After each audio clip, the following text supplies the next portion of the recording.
I pressed my hand against my mouth to keep from crying out loud. መጽሐፍ ቅዱሴ The more I read, ቤተሰቧንና ሃይማኖቷን እንደምታስከብር ሃይማኖተኛ ሴት ሳይሆን this Jesus saw women.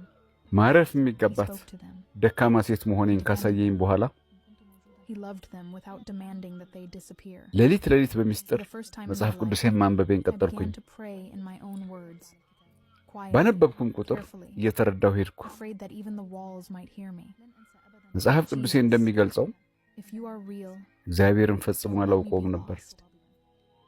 ይህ ኢየሱስ ሴቶችን ያይ ነበር፣ ያነጋግራቸው ነበር፣ ይከላከልላቸው ነበር።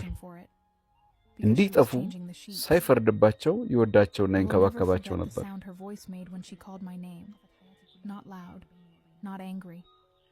ስጸልይና ሳነብ በብርቱ ጥንቃቄ ነበር። ሌላው ቀርቶ ግድግዳዎቹ እንኳን ሊያሳብቁብኝ ይችላሉ ብዬ እየፈራው በቀስታ በሕይወቴ ለመጀመሪያ ጊዜ በራሴ ቃላት መጸለይ ጀመርኩ።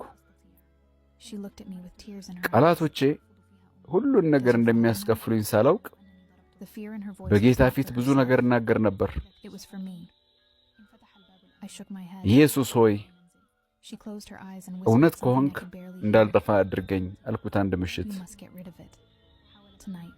እናቴ ለመፈተሽ አስባ ሳይሆን አንሶላ ለመቀየር ስትል አልጋዬን ስትገላብጥ መጽሐፍ ቅዱሴን አገኘችው። ያኔ ስሜን የጠራችበትን አጠራር አልረሳውም። አልጮኸችብኝም፣ ተናዳም አልነበረም። ሆኖም ግን የአባቴ ታላቅ ፍርሃት ይታይባት ነበር። ተጠርቼ በክፍሌ ውስጥ ስገባ እሷ እዚያ ቆማ ነበር። ልክ ቤት በኩል እንደገባ ያልገባት የጦር መሳሪያ እንደያዘች ሆና አሊያ ይህ ምንድን ነው ብላ ጠየቀችኝ። እኔም በድንጋጤ መናገር አልቻልኩም። በዛን ጊዜ ሕይወቴ ሁሉ በእኔና በእርሷ መካከል ባለው ክፍት ቦታ ላይ ቆሞ ነበር። እናቴ በእንባ በተሞሉ ዓይኖች እያየችኝ ነበር። አባትሽ ያውቃል ብላ ጠየቀችኝ። በድምጿ ውስጥ ያለው ፍርሃት ለእኔ ነበር እንጂ ለራሷ አልነበረም። ዓይኖቿን ጨፍና የሆነ የማይሰማ ነገር አንሾካሾከች። እኔም እምቢ አልኩ። እሷ ዓይኖቿን ዘግታ በጣም ቀስ ብላ እንዲህ አለች። እኔ ግን በግልጽ መስማት አልቻልኩም። ቀጥላም ልጄ ይህን ነገር ማስወገድ አለብሽ፣ ዛሬ ማታ አቃጢውና እርሺው አለችኝ። እኔም እንዴት አልችልም አልኳት። ይህ በሕይወቴ ውስጥ እናቴን የተቃወምኩበት የመጀመሪያ ጊዜ ነበር። እሷ እኔ እንደገፈተርኳት አይነት ከኔ ርቃ ቆመች። ደግማም ተናገረችኝ። አልችልም አልኳት። ቃላቶቹ የእኔ አይመስሉም ነበር። የእናቴ ዓይኖች ፊቴን ተመለከቱ። ቁጣ ሳይሆን እምነት የሚሰበርበትና ወደ ከባድ ነገር የሚቀየር አስተያየት ነበር። ከየት አገኘሽው አለችኝ። ዝም አልኩኝ። ራሷን ነቀነቀች። በእንባም በተሞሉ ዓይኖች ተመለከተችኝ። ስሚ እንጂ አባትሽ ያውቃል ብላ እንደገና ጠየቀችኝ። ዝም አልኩኝ። አንቺ አትገነዘቢም አለችኝ። እሱ ካወቀ እንግዲህ ብላ ንግግሯን ሳትጨርስ በሩ ተከፈተ። አባቴ ወደ ቤት መጥቶ ነበር። እናቴ ለመደበቅ ሞከረች። No future where I could follow him. በእውነት ሞከረች። For the first time since I had met Jesus. ሆኖም ግን ፍርሃት I said ሰዎችን something I never thought I would say. ስህተቶች እንዲሰሩ ያደርጋል። Let me die before tomorrow. The room was dark. አባቴም The house was silent. ሁኔታዎች ሲፈጠሩ And then ስህተቶችም ሲፈጠሩ one afternoon በማወቅ የተካነ a letter ነበር። arrived. It had እርሱ no return address. በአየር ውስጥ ያለውን Only my ጭንቀት name written in a የሚያስተውል way that made my breath stop. My mother's እናቴ handwriting. ከሱ አይኖች My fingers መራቅ would not move. እንደማትችል የሚያስተውል I stared at the envelope for እኔም almost an hour ሲጠራኝ before I opened it. Inside there was only one ምግብ page. ጠረጴዛ ላይ ካልነበርኩ No explanation. ሁኔታዎችን Just የሚያስተውል words that ነበር። had been pressed into the paper so deeply, I could almost feel the force of her hand. የክፍሌ በር ሲከፈት I እኔ see your ቀድሞውኑ face in every room of this house. በጉልበቴ My vision ተንበርክኬ blurred. ነበር። Your father does not speak your name, but I hear him walking at night when he thinks መጽሐፍ no one is awake. ቅዱሴንና The ባልጋዬ paper ላይ shook in my hands.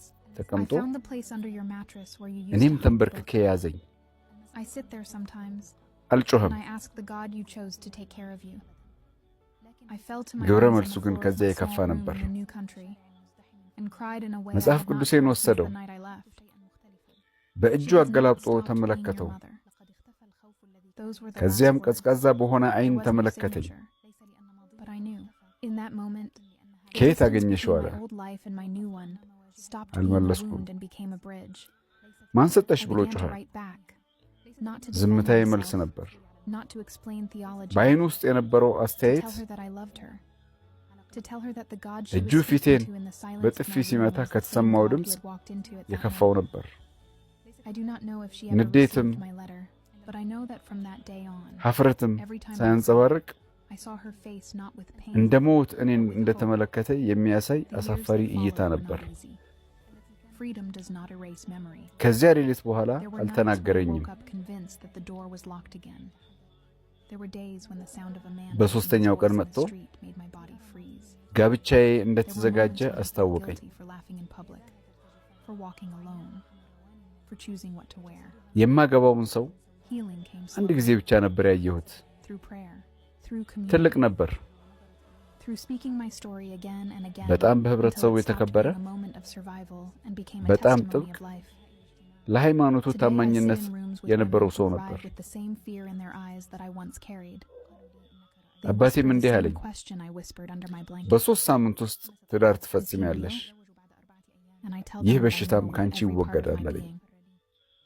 Yes, እናቴ ከአባቴ ተደብቃ በኩሽና ውስጥ አለቀሰች። he is the one who speaks your name when the world እኔ tries ወደ to ክፍሌ erase it. He ተመለስኩና is the one በሩን who is not ዘጋሁት። afraid of your father, your culture, የማንበብ your ቃላት past. የማሰላሰል እና He is the one who calls you his.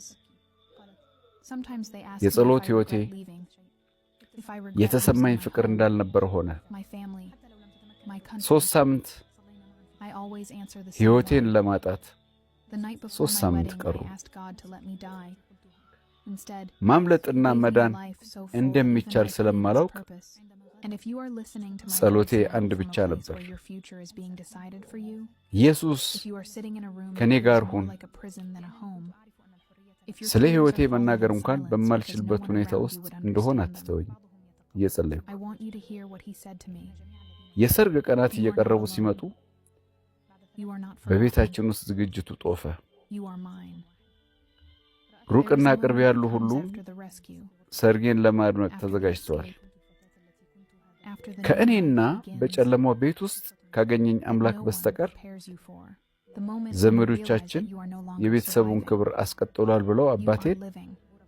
እንኳን አደረሰ For a long ማለታቸውን time, I measured ቀጥለዋል። my days by distance. የሰርግ ልብሴን የሚሰፉልኝ ሴቶች ሊረኩኝ Distance from my መጥተው ነበር። father's voice. ከሰርጉ አንድ ቀን በፊት የሌላ ሰው መሆኔን Distance from the ስላረጋገጡ wedding that never happened. ስልኬን ነጥቀውኝ One morning, መኝታ as ቤቴ I was ውስጥ walking በውጪ through a crowded street in the city ቆልፈው that had ዘግተውብኝ become my ነበር። home, I noticed something different. I was not looking behind me anymore. The ያ fear that ቀን had once lived in my body like a second አዲሱ heartbeat was ተስፋዬና gone. Not because my past had disappeared, መጪ ሕይወቴ but because it no longer የጨነገፈበት owned me. በመሆኑ I stopped in front of a shop window and saw my የበሰበሰ ዝናብ reflection. አይፈራም ብዬ Not the girl who had lowered her eyes, not the daughter who had እከሌ ሰማኝ አልሰማኝ ሳልልና not the bride who had prayed to die, ማንንም ሳልፈራ ያለ ጥንቃቄ ወለሉ ላይ alive, ወድቄ የጸለይኩበትና ያለቀስኩበት ነበር።